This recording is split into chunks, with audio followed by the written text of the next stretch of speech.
अस्सलाम वालेकुम स्टूडेंट्स। आज हम टॉपिक डिस्कस करेंगे circulation of blood through heart. यानी हम इस टॉपिक में पढ़ेंगे कि ह्यूमन हार्ट में कैसे जो है वो ब्लड की सर्कुलेशन होती है, कैसे ब्लड जो है वो बॉडी के पार्ट्स तक ट्रांसफ़र होता है। So human heart double pump के तौर पर जो है काम करता है। यानी इसकी दोनों साइड्स, राइट साइड और लेफ़्ट साइड, दोनों एट अ टाइम जो है वो डिफरेंट अपनी अपनी साइड्स पे जो है वो ब्लड को ट्रांसपोर्ट कर रही होती हैं। देखते हैं इसको। अब इसकी साइड राइट और लेफ़्ट साइड की बेस पे जो है वो सर्कुलेशन को दो हिस्सों में डिवाइड किया गया है। राइट वाली साइड की सर्कुलेशन मैंने राइट साइड पे ही लिखी है और लेफ़्ट वाली जो है वो इसके साथ ही मैंने लिखी है ताकि अंडरस्टैंडिंग में जो है वो हेल्प हो सके। सो राइट जो ह्यूमन हार्ट का जो राइट साइड है, राइट एट्रियम और राइट वेंट्रिकल, ये करते हैं पल्मोनरी सर्कुलेशन। इसमें ब्लड हार्ट से लंग्स की तरफ जाता है और कौन सा ब्लड जो जाता है वो है डीऑक्सीजनेटेड ब्लड।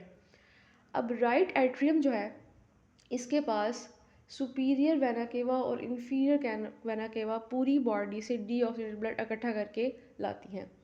फिर ये ब्लड जो है राइट एट्रियम से राइट वेंट्रिकल में जाता है बाय ट्राइकस्पिड वॉल्व। फिर उसके बाद राइट वेंट्रिकल से ये ब्लड जाता है पल्मोनरी ट्रंक में बाय पल्मोनरी वॉल्व।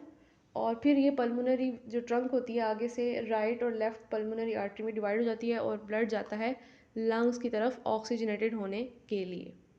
अब चलते हैं हम कि हार्ट की जो लेफ़्ट साइड है जो कि सिस्टेमिक सर्कुलेशन करती है, इसमें क्या होता है। अब इसमें जो ब्लड है वो हार्ट से बॉडी की तरफ जाएगा। सबसे पहले ब्लड जो है जो कि डीऑक्सीजनेटेड गया हुआ है लंग्स के अंदर, वो ऑक्सीजनेटेड होकर पल्मोनरी वेन जो है वो लेफ़्ट एट्रियम में लेकर आती है। लेफ़्ट एट्रियम से ब्लड जाएगा लेफ़्ट वेंट्रिकल में बाइकस्पिड वॉल्व के ज़रिए। फिर उसके बाद लेफ़्ट वेंट्रिकल से ब्लड जाएगा एओर्टा में बाय एओर्टिक वॉल्व। और फिर एओर्टा जो है वो पूरी बॉडी में ब्लड पास करेगी एक्सेप्ट लंग्स। यानी लंग्स में ये जो ब्लड यहाँ से गया था उसी में से ही लंग्स जो है वो ले लेंगे। तो एओर्टा डायरेक्ट जो है वो लंग्स को ब्लड पास नहीं करती। तो ये था हमारा आज का लेक्चर, जिसमें हमें देखा कि ये जो दोनों साइड पल्मोनरी सर्कुलेशन और सिस्टमिक सर्कुलेशन बैक वक्त में हो रही होती है, इसलिए हमारा हार्ट जो है वो एज अ डबल पंप जो है वो इसको कहा जाता है। आई होप आपको लेक्चर की समझ आ गई होगी। अल्लाह हाफिज़।